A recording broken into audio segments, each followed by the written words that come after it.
जय माता रानी दोस्तों, मैं सीमा आप सभी का स्वागत करती हूँ आपके अपने चैनल राधा कृष्ण ऑफिशियल में। उम्मीद करती हूँ आप लोग बहुत ही अच्छे होंगे। तो ये बताने के लिए कमेंट बॉक्स में ओम नमः शिवाय जरूर लिखिएगा। तो चलिए दोस्तों, आज हम इस वीडियो में जानेंगे कि साल 2025 में हरियाली तीज का व्रत कब किया जाएगा, तृतीया तिथि कब से शुरू हो रही है, कब समाप्त हो रही है, पहली बार हम इस व्रत को उठा सकते हैं या नहीं उठा सकते हैं, गर्भवती महिला इस व्रत को कैसे रखेगी, और हरियाली तीज के नहाए खाए से लेकर के और पारण तक के सभी महत्वपूर्ण बातें जानेंगे। तो और इस दिन की पूजा विधि भी जानेंगे। तो आप लोग वीडियो के लास्ट तक बने रहिएगा। आप लोगों को हरियाली तीज से संबंधित सभी महत्वपूर्ण बातें जानने को मिलेगा। तो चलिए वीडियो को शुरू करते हैं और जान लेते हैं सभी महत्वपूर्ण बातें। और दोस्तों, अगर आप लोग चैनल पे नए आए हैं तो चैनल को सब्सक्राइब और वीडियो को लाइक जरूर कर दीजिएगा।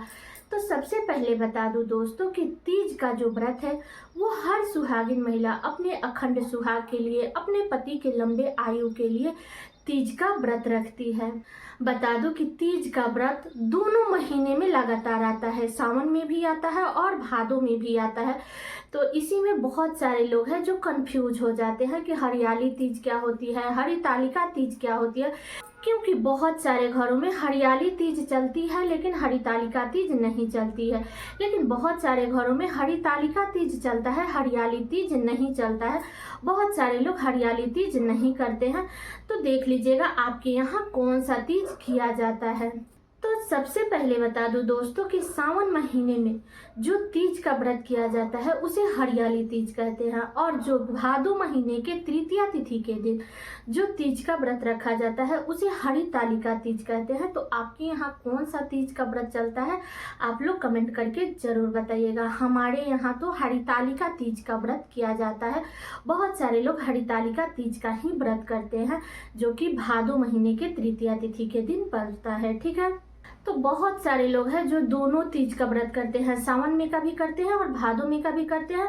लेकिन बहुत सारे लोग हैं जो सिर्फ भादों में का ही करते हैं। तो आप अपना देख लीजिएगा, अगर आपके यहाँ दोनों चलता है तो आप लोग दोनों कीजिए, अगर नहीं चलता है तो देख लीजिएगा जो चलता है वही आप लोग कर लीजिएगा। ठीक है, तो बता दूं दोस्तों कि अब की बार हरियाली तीज का व्रत 27 जुलाई को रखा जाएगा। दिन है रविवार। ठीक है, तो व्रत के एक दिन पहले हमें नहाए खाए के नियमों का पालन करनी है, यानी कि 26 जुलाई को हमें नहाए खाए का नियम का पालन करनी है, जो कि दिन पड़ा है शनिवार।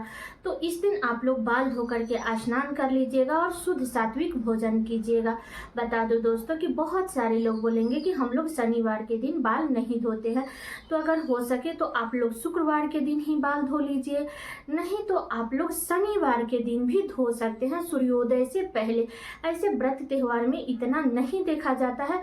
तो आप लोग अगर धोना चाहते हैं तो शुक्रवार के दिन धो लीजिए, बाल धो करके स्नान कर लीजिएगा। इसके बाद में शुद्ध सात्विक भोजन कीजिएगा। ठीक है, लहसुन प्याज ये सब का सेवन मत कीजिएगा, शुद्ध सात्विक भोजन कीजिएगा। और बता दो दोस्तों कि इस व्रत में मेहंदी का बहुत ही अधिक महत्व होता है, क्योंकि ये सुहाग का व्रत है। तो इसलिए आप लोग एक दिन पहले ही, या तो 26 तारीख को 25 तारीख को, मतलब एक दिन पहले ही आप लोग मेहंदी लगा लीजिएगा। ठीक है, और बता दूं दोस्तों कि इस व्रत में सरगी खाया जाता है। तो आप लोग मतलब कि 26 जुलाई के भिनसार में कौवा बोलने से पहले आप लोग सरगी खा लीजिएगा और पानी पी लीजिएगा। 3:30-4 बजे के करीब में आप लोग सरगी खा लीजिएगा। बता दो कि बहुत सारे घरों का नियम होता है कि 12 बजे के बाद वो लोग मुख में कुछ भी नहीं डालते हैं। तो आप अपना देख लीजिएगा, आप अपने घर का नियम भी देख लीजिएगा, क्योंकि हर घर का नियम, हर घर की परंपरा अलग अलग होती है। तो जिस नियम विधि के साथ में आप लोगों के यहाँ व्रत रखा जाता है उसी नियम विधि के साथ में आप लोग रखिएगा। ठीक है, लेकिन इस व्रत में सरगी खाया जाता है तो आप लोग सरगी खा सकते हैं। इसके बाद हमें 27 जुलाई दिन रविवार के दिन हमें हरियाली तीज का व्रत रखनी है। तो इस व्रत को निर्जल और निराहार 24 घंटे तक रखा जाता है। तो आप लोग व्रत रख लीजिएगा। 27 जुलाई को निर्जल और निराहार व्रत रखेगा। फल जल कुछ भी हमें ग्रहण नहीं करनी है, मुख में कुछ भी नहीं डालनी है। सारे दिन 27 जुलाई को उपवास उपवास रहनी है और शाम के समय में स्नान करके अच्छे से सज सवर करके 16 श्रृंगार करके इसके बाद में हमें शिव जी की पूजा विधि विधान से करनी है। बता दो दोस्तों कि बहुत सारे लोग बोलते हैं कि इस व्रत में कोरा साड़ी से ही किया जाता है। तो देखिए, कोरा साड़ी का वैसे नियम नहीं है, लेकिन मान लीजिए कि अगर आपके यहाँ का नियम है तो आप लोग कोरा भी पहन करके कर सकते हैं, या मान लीजिए कि कोई भी साड़ी धुला फीचा है तो आप लोग पहन करके कर सकते हैं। बता दो कि सावन का महीना है और सावन के महीने में हरियाली तीज का व्रत पड़ता है। तो इस व्रत में हमें ज़्यादातर हरे रंगों का प्रयोग करना चाहिए। लाल पीला भी आप लोग पहन सकते हैं, लेकिन हरे रंग का पहने तो ज़्यादा अच्छा होगा। हरे रंग का चूड़ी हो, बिंदी हो, साड़ी हो, तो ये सब आप लोग ज़रूर पहन लीजिएगा। और अच्छे से सज सवर करके अपने सिंदूरा से सिंदूर लगा लीजिएगा। पैर में महावर, मंगलसूत्र, बिछुआ, पायल, ये सारी मतलब कि जो भी जेवर होता है वो आप लोग पहन लीजिएगा। बहुत सारे लोग हैं जो नहीं पहनते हैं पायल बिछुआ, लेकिन सुहाग के व्रत के दिन हमें जरूर पहन लेनी चाहिए। तो अच्छे से सज सवर करके तब हमें शिव जी, माता पार्वती की पूजा करनी है। तो बता दो कि अगर आप चाहे तो अलग चौकी स्थापित करके भी पूजा पाठ कर सकते हो, या आप अपने पूजा मंदिर में भी पूजा पाठ कर सकते हो। और बता दो दोस्तों कि तीज का जो व्रत होता है वो भगवान भोलेनाथ, माता पार्वती का ही व्रत होता है। तो इस दिन अगर आपके आसपास में मंदिर है तो आप मंदिर जरूर जाइएगा, इस बात का ध्यान रखिएगा। मंदिर में जा करके शिव जी का पूजा पाठ, अभिषेक, ये सारे कार्य कीजिएगा। भांग, धतूरा, ये सब ले जा करके शिव जी को मतलब कि जल अभिषेक जरूर कीजिएगा। तो विधि विधान से आप अपने घर में भी पूजा करें, मंदिर में भी पूजा करें। और बता दो दोस्तों कि इस व्रत में कथा भी सुना जाता है। तो आप लोग जब पूजा पाठ कर लेते हैं तो वहीं पे बैठे बैठे आपको कथा भी सुननी चाहिए। और इस दिन हमें माता पार्वती को श्रृंगार का सामान जरूर अर्पित करनी चाहिए। मान लीजिए अगर आप साड़ी वगैरह नहीं अर्पित कर सकती हैं, फिर भी आपको चूड़ी, बिंदी, सिंदूर, महावर, मेहंदी, ये सब चीजें जरूर माता पार्वती को अर्पित करनी चाहिए। बता दो कि व्रत के दिन आप लोग माता पार्वती से सुहाग जरूर ले लीजिएगा, तो इस बात का ध्यान रखिएगा। तो सुहाग आप चाहे तो माता के मांग में मतलब कि सिंदूर लगा करके और वही उंगली आप अपने मांग में भी भर सकते हो, ऐसे भी सुहाग ले सकते हो। या आप मतलब कि चुंदरी से भी माता से सुहाग लेकर के अपने मांग में लगा सकते हो, तो ऐसे भी सुहाग ले सकते हो। तो जैसे आप लोग लेना चाहते हो वैसे आप लोग माता से सुहाग इस दिन जरूर ले लीजिएगा। ठीक, सभी नियम विधि के साथ में हमें माता पार्वती की पूजा करनी है। और बता दो दोस्तों कि बहुत सारे लोग हैं जो शाम के समय में पूजा पाठ कर लेते हैं, इसके बाद में वो लोग अपना मीठा भोजन करके व्रत खोल लेते हैं। और बहुत सारे लोग हैं जो 24 घंटे तक निर्जल और निराहार रहते हैं और अगले दिन व्रत का पारण करते हैं। तो आप देख लीजिएगा, जैसा आपका शारीरिक क्षमता हो या जैसे आपके घर में चलता है वैसे ही आप लोग कार्य कीजिएगा। दोनों तीज का व्रत एक जैसा ही रखा जाता है, पूजा पाठ भी सेम ही किया जाता है। लेकिन बता दो दोस्तों कि देख लीजिएगा, अगर आपका शारीरिक क्षमता है तो आप लोग अगले दिन ही पारण करें, नहीं तो अगर आपके घर का नियम है कि उसी दिन अगर मीठा भोजन करके व्रत खोल लिया जाता है तो आप अपने घर का नियम देख लीजिएगा। ठीक है, तो ये भी बातें क्लियर हो गई।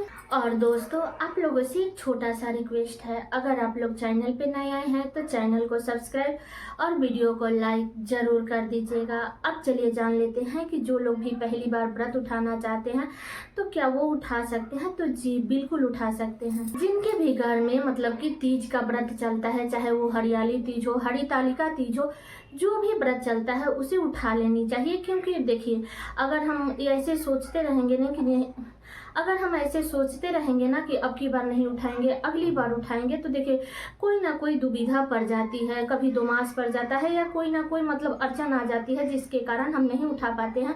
तो इसलिए जो लोग भी पहली बार उठाना चाहते हैं तो आप लोग देर मत कीजिएगा, आप लोग उठा सकते हैं। ठीक है, और जो भी गर्भवती महिला है तो वो लोग भी मतलब पहली बार अगर व्रत उठाना चाहती हैं तो उठा सकती हैं। बता दो दोस्तों कि ऐसी स्थिति में तो ज्यादातर मतलब कि व्रत नहीं रखना चाहिए और ज़्यादातर निर्जल और निराहार व्रत तो और नहीं रखनी चाहिए।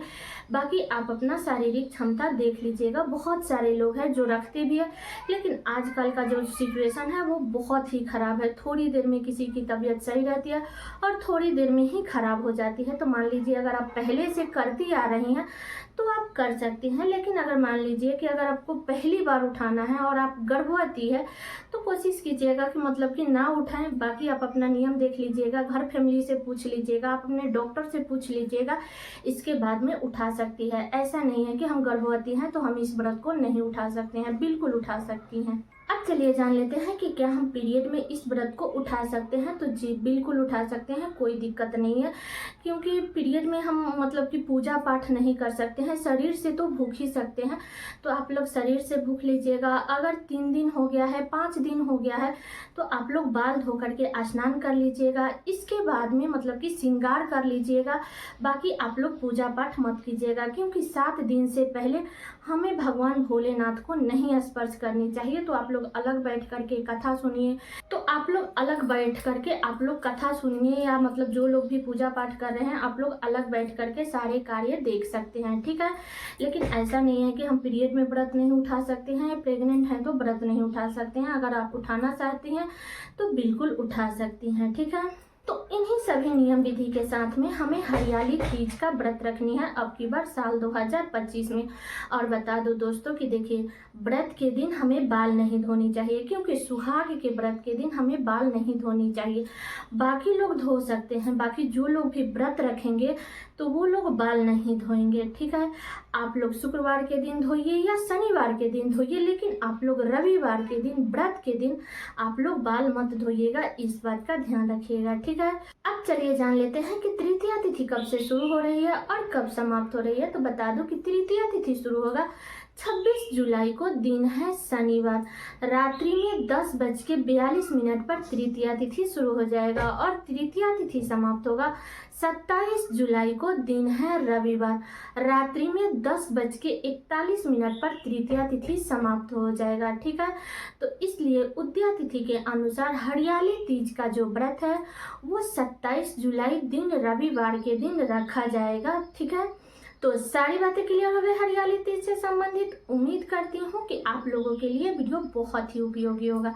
तो ये वीडियो मेरा यहीं तक का था। कैसा लगा ये वीडियो आप लोग कमेंट करके ज़रूर बताइएगा।